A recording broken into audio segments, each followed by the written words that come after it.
আজ ৬ সেপ্টেম্বর ঢালিউডের অত্যন্ত জনপ্রিয় নায়ক সালমান শাহের প্রয়াণ দিবস। সেদিনও ছিল আজকের মতো ছুটির দিন শুক্রবার।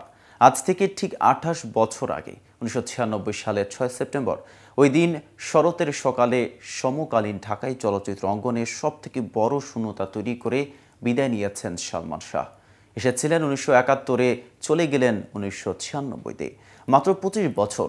এত অল্প সময়ে কেন চলে গেলেন তিনি? কেন চলে যেতে হলো? সেই রহস্য এখন উন্মোচিত হয়নি।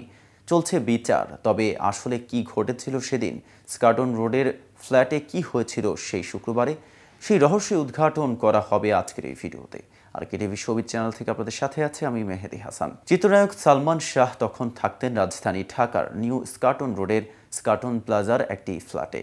সেদিন সকাল ৭টায় বাবা কমর উদ্দিন চৌধুরীর ছেলে শাহরিয়ার চৌধুরী ইমনের সঙ্গে দেখা করতে স্কাটনের বাসায় যান। কিন্তু ছেলের দেখা না পেয়ে তিনি ফিরে আসেন। সংবাদ মাধ্যমে দেওয়া এক সাক্ষাৎকারে সেদিনের ঘটনার বর্ণনায় সালমান শাহের মা নীলা চৌধুরী বলেন, বাসার নিচে দারোয়ান সালমান শাহের বাবাকে তার ছেলের বাসায় যেতে দিচ্ছিলেন না। এক পর্যায়ে উনি জোর করে উপরে গেছেন। কলিং বেল দেওয়ার পর দরজা খুলল সালমান শাহের স্ত্রী সামিরা। সালমান শাহের বাবা সামিরাকে বললেন, ইমনের সঙ্গে কাজ আছে, ইনকাম ট্যাক্সের সই করাতে হবে, ওকে ডাকো। তখন সামিরা বলল, ও তো ঘুমে। তখন উনি বললেন, ঠিক আছে, আমি বেডরুমে গিয়ে সই করিয়ে আনি। কিন্তু তাকে যেতে দেওয়া হয়নি। বেলা ১১টার দিকে একটি ফোন আসে সালমান শাহের মা নীলা চৌধুরীর বাসায়।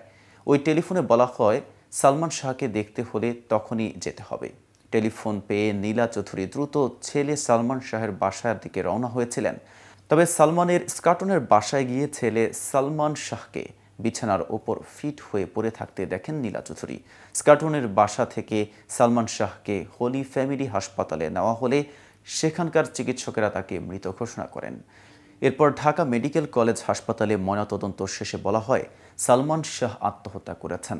তবে বিষয়টি এখনও বিচারাধীন। সালমান শাহের মৃত্যুর সঠিক কারণ জানতে না পারায় তার ভক্তদের মধ্যে তৈরি হয় নানা প্রশ্নের। বরাবরই পরিবারের পক্ষ থেকে দাবি করা হয়, সালমান শাহকে হত্যা করা হয়েছে।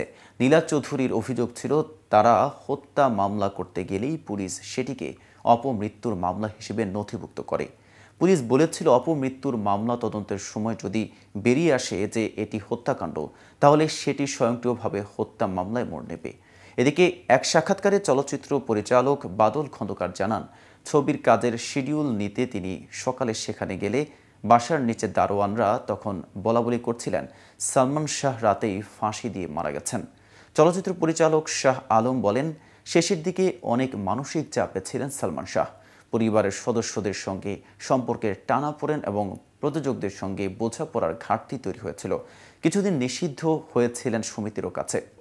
তো ভিউয়ার্স, ভিডিওটি সম্পর্কে আপনাদের কোনো মতামত থাকলে জানাতে পারেন কমেন্ট বক্সে। সাথে নিয়মিত শোবিজ আপডেট পেতে কেটিভি শোবিজের সাথেই থাকুন।